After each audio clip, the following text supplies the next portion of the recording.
हाय, मैं हूँ एक्सरसाइज वाली डॉक्टर। ये है मेरी मम्मी इंदु और दो आंटीज जिन्होंने हमें ज्वाइन किया आज के वर्कआउट में।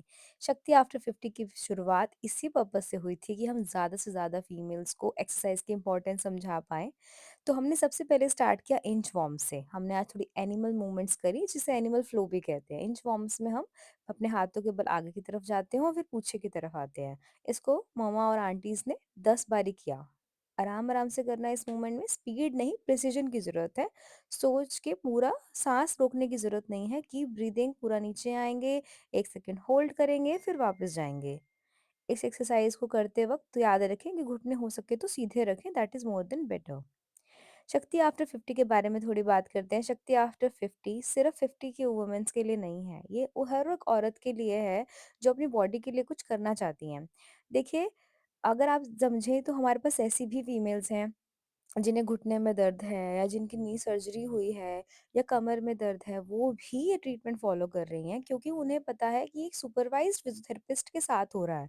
फिजियोथेरेपिस्ट एग्जैक्टली नो कि कौन सी दिक्कत में क्या एक्सरसाइज अलाउड है और क्या एक्सरसाइज अलाउड नहीं है। फॉर एग्जाम्पल, जो एक मैम थी उनको नी में इशू था तो उनके लिए मैंने थोड़ी मॉडिफिकेशंस अलग बताई थी, और मम्मा और उन दूसरी आंटी के लिए थोड़ी अलग मॉडिफिकेशन। अब इस नेक्स्ट एक्सरसाइज में हमने लिजार्ड पोज किया। इसमें हमने एक पैर आगे लेके आना है और फिर दूसरा पैर आगे लेके आना है। ये आपकी क्षमता के ऊपर है, आप कितना आप आगे लेके आ पा रहे हैं। तो इसी पोजीशन में आके माउंटेन पोज में पहले राइट पैर आगे फिर लेफ्ट पैर आगे। इसको 10 रिपीटेशन एक साइड से करेंगे और 10 रिपीटेशन दूसरी साइड से। Keep breathing while doing the movements. बहुत ज़रूरी है, सांस लेते रहे और कोशिश करें अगर बटक्स नीचे हो पाए तो ज़्यादा बेहतर रहेगा। नेक्स्ट एक्सरसाइज है लंजेस। लंजेस एक टफ मूवमेंट है, हर किसी से नहीं हो पाती। तो ज़रूरी नहीं है आपको नीचे जाना है। फॉर एग्जांपल, आप ऑरेंज टी शर्ट में आंटी को देख रहे हैं, वो पूरा नीचे जा पा रही है लेकिन मम्मी से थोड़ा नहीं हो पा रहा। That is totally normal.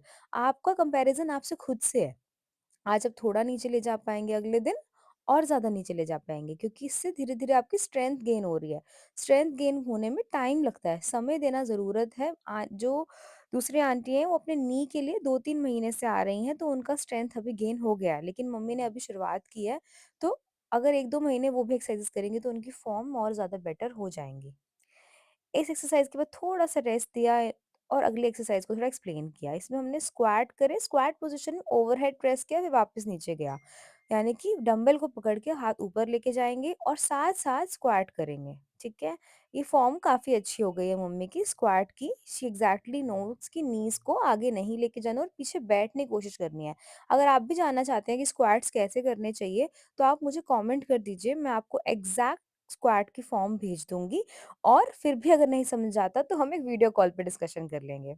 Next exercise है, इसे कहते हैं रिवर्स क्रंचेस की पोजीशन है या टेबल टॉप पोजीशन भी बोलते हैं। इसमें हम 90-90 डिग्री पे अपने घुटने और अपने पैर को मोड़ते हैं और अब फिर मूवमेंट स्टार्ट करते हैं। पहले हमने स्टार्ट किया एक पैर नीचे, एक पैर दूसरा पुश करना। इसमें आपकी कोर एक्टिवेट होती है, यानी कि पेट का निचला हिस्सा एक्टिवेट होता है। पहले एक पैर से दूसरे पैर से। अगर आपकी कमर में दिक्कत है तो आप इस एक्सरसाइज को करते हुए रेस्ट ले सकते हैं। जैसे कि आपने 2-3 कर लिए फिर रेस्ट ले लिया। फिर हमने इसे मॉडिफाई किया कि दोनों पैरों को इकट्ठे अंदर लेकर आना है और फिर बाहर लेके आना है। हर एक्सरसाइज को एटलीस्ट 30 बार करने की कोशिश करें, चाहे एक बारी में चाहे रुक रुक के, पर कंटिन्यूअस जरूर करना और सांस रोकने की जरूरत नहीं है। सांस लेते रहना बहुत जरूरी है। वापस भी टेबल टॉप पोजीशन में ही आना है। थोड़ा सा रेस्ट किया, मैं मुझे पेशेंस को भी देखना था, थोड़ा सा मैंने डांस किया, एंजॉय किया क्योंकि I am a free bird you know. Next हमने अगली एक्सरसाइज ऐड करी। बॉल या आप कोई भी ऐसे दबाने वाली चीज ले सकते हैं, ठीक है? बॉल को प्रेस करेंगे नीज के बीच में और हिप रेजेस करेंगे। नी को प्रेस करने का फायदा ये होता है कि इससे आपके जो है नी स्ट्रांग होते हैं। तो हमने नी को प्रेस करते हुए कमर ऊपर उठाई, फिर एक पैर ऊपर लेके गए, उसको होल्ड किया 5 टू 10 सेकंड्स, फिर दूसरा पैर ऊपर लेके गए। इससे आपकी 3-4 मल्टीपल मसल्स वर्क करती हैं। कमर की मसल, घुटने के अंदरूनी मसल यानी कि एडक्टार्स मसल, उसके अलावा ग्लूट्स भी वर्क करते हैं। तो it's a very good exercise, okay? इसको हमने 10 बारी एक पैर से किया, फिर 10 बारी दूसरे पैर से किया। जब एक्सरसाइज कंप्लीट हो जाएगी, अगर आप भी करके देखेंगे तो आपको बहुत अच्छा स्ट्रेंथनिंग फील होएगी। ये एक्सरसाइज कमर दर्द वाले लोगों के लिए भी बहुत अच्छी काम करती है। फिर हमने उसी बॉल को बीच में रख दिया दोनों पैर के और अपने पैर को एक ऊपर लेके गए और नीचे लेके गए। इससे आपकी कोर की बिल्डअप भी होता है और आपके हिप के मसल्स भी स्ट्रांग होते हैं। पहले एक पैर से 10 बार कर लीजिए, फिर दूसरे पैर से कर लीजिए। फिर सोचो थोड़ी-सी मूवमेंट को हार्ड कर देते हैं, तो मैंने एक फोम रोलर ले लिया। आपके पास फोम रोलर नहीं होगा तो आप एक बॉटल रख लेंगे और बॉटल के साथ ही एक्सरसाइज करेंगे। तो आपने पहले इनिशियली कोशिश करनी है कि पैर को उठा के बॉटल के ढक्कन तक रखेंगे, फिर नीचे लेके आएँगे। पहले एक पैर से फिर दूसरे पैर से। इसको 10 बारी पहले कर लो अच्छे से। Very good. देखिए जैसे मम्मी और आंटी दोनों बहुत अच्छे से कर रहे हैं। एक्सरसाइज करते वक़्त साँस लेते रहें। फिर हमने नेक्स्ट थोड़ी-सी मुझे लगा कि इनके लिए ईज़ी हो गया, तो मैंने इनको बोला कि आप अपना हैंड का सपोर्ट छोड़ दीजिए। हैंड सपोर्ट छोड़ने के बाद टफ हो गया और इस बार मैंने बोला कि पूरा आप बॉटल के ऊपर से लेके जाओगे और फिर नीचे लेके जाओगे। इट बिकम्स बहुत ज़्यादा डिफ़िकल्ट इस तरीके से करने पे और बहुत ज़्यादा कोर पे फ़ील होता है। फिर थोड़ा-सा रेस्ट दिया और उसके बाद हमने कुछ स्ट्रेचिंग्स करी। ये एक्सरसाइज़ेज़ बहुत हेल्पफुल होती हैं आपकी अडक्टार्स यानी कि लेग्स की मसल्स को ओपन अप करने के लिए। 10 रिपिटिशंस करे आगे की तरफ और फिर पीछे की तरफ। अभी वर्कआउट कंप्लीट नहीं हुआ था, पर मेरे पास थोड़ा-सा और काम था तो आई थॉट कि एक बार थोड़ी इनको स्ट्रेचिंग करा देते हैं, थोड़ा रेस्ट भी मिल जाएगा और हम आगे की एक्सरसाइज़ कंटिन्यू करेंगे। फिर मैंने अपने एम्प्लॉयी को बोला कि अब आप थोड़ी-सी बैक की एक्सरसाइज़ेज़ ऐड कर दो, तो उन्होंने नी बेंड करा के स्लाइटली कमर ऊपर उठवाई। ये बहुत अच्छी एक्सरसाइज़ होती है बैक की स्ट्रेंथनिंग के लिए। अगर आपको भी कमर में दर्द आता है, तो आप इस एक्सरसाइज़ेज़ का यूज़ कर सकते हो। ये कंट्रोल्ड मोशन होता है, आप इसमें अपने ग्लूट्स को यानी कि अपने कूल्हों को अच्छे से स्क्वीज़ करते हो और 10 सेकंड होल्ड करते हो और फिर ऊपर से नीचे लेकर आते हो। याद रखें साँस लेते रहें और इस एक्सरसाइज़ को भी 10 टू 15 टाइम्स करने की कोशिश करें। अगर 2 सेट कर लें तो और ज़्यादा बेटर है। अब बारी थी स्ट्रेचिंग्स की क्योंकि अच्छे से वर्कआउट हो गया था तो हमने पहले पेल्विक रोलिंग बताई। पेल्विक रोलिंग एक बहुत इंपॉर्टेंट मूवमेंट होती है हमारी कमर और पैर के बीच में एक जॉइंट होता है जिसे हम एसआई जॉइंट बोलते हैं।